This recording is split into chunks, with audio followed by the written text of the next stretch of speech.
മമ്മൂട്ടിയുടെ നാദൃശ്യമായുള്ള പുതിയ ചിത്രം അനൗൺസ് ചെയ്തതോടെ ആവേശത്തിലാണ് സിനിമാ ലോകവും മമ്മൂട്ടി ആരാധകരും. മറ്റൊന്നുമല്ല, വെറും 4 അടി മാത്രം ഉയരമുള്ള കുള്ളന്റെ വേഷത്തിലാണ് മമ്മൂട്ടി ചിത്രത്തിലെത്തുന്നത്. 6 അടിയോളം ഉയരമുള്ള മമ്മൂട്ടിയെ എങ്ങനെ 4 അടി ഉയരമുള്ള ആളായി സ്ക്രീനിൽ അവതരിപ്പിക്കുമെന്നാണ് പ്രേക്ഷകർ ചിന്തിക്കുന്നത്. വർഷങ്ങൾക്ക് മുമ്പ് സാങ്കേതികവിദ്യ ഇത്രത്തോളം ഇല്ലാതിരുന്ന സമയത്ത് ഉലകനായകൻ കമൽഹാസൻ വളരെ പ്രയാസപ്പെട്ട് കാലിന്റെ മുട്ടോളം വരെ മടക്കി വെച്ച് കെട്ടിയായിരുന്നു ഉയരം കുറഞ്ഞ ആളായി സ്ക്രീനിലെത്തിയത്. എന്നാൽ കമൽഹാസനേക്കാളും ഉയരവും ശരീരഭാരവും മമ്മൂട്ടിയെ സംബന്ധിച്ചിടത്തോളം ഇത് പ്രായോഗികമാക്കാൻ ഏറെ പ്രയാസമാണ്. മാത്രമല്ല, ഇന്ന് സാങ്കേതികവിദ്യ ഏറെ പുരോഗമിക്കുകയും ചെയ്തിരിക്കുന്നു.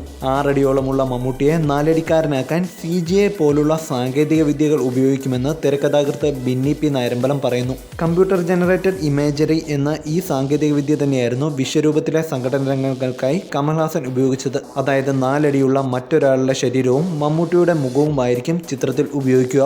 ഭാര്യയ്ക്കും മക്കൾക്കുമൊപ്പം ഒരു ഗ്രാമത്തിൽ ജീവിക്കുന്ന സാധാരണക്കാരനായ ഒരു വ്യക്തിയെയാണ് ചിത്രത്തിൽ മമ്മൂട്ടി എത്തുന്നത്. 4 അടി ഉയരമുള്ള ഇയാളെക്കാൾ ഉയരമുണ്ട് ഭാര്യയ്ക്ക്. ഈ ചെറിയ മനുഷ്യൻ്റെ ജീവിതത്തിലുണ്ടാകുന്ന രസകരമായ സംഭവങ്ങളാണ് ചിത്രത്തിൻ്റെ കാതൽ. എന്നാൽ ഒരുപാട് വൈകാരിക മുഹൂർത്തങ്ങളുള്ള ആഴമുള്ള കഥയാണ്. പ്രേക്ഷകർക്ക് ഇതൊരു വ്യത്യസ്ത അനുഭവമായിരിക്കുമെന്നും ബെന്നി പി നാരമ്പലം പറയുന്നു.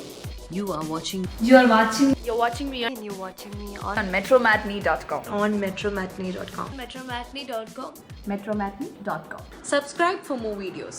Subscribe for more videos. Subscribe here for more videos. Subscribe now. Thank you.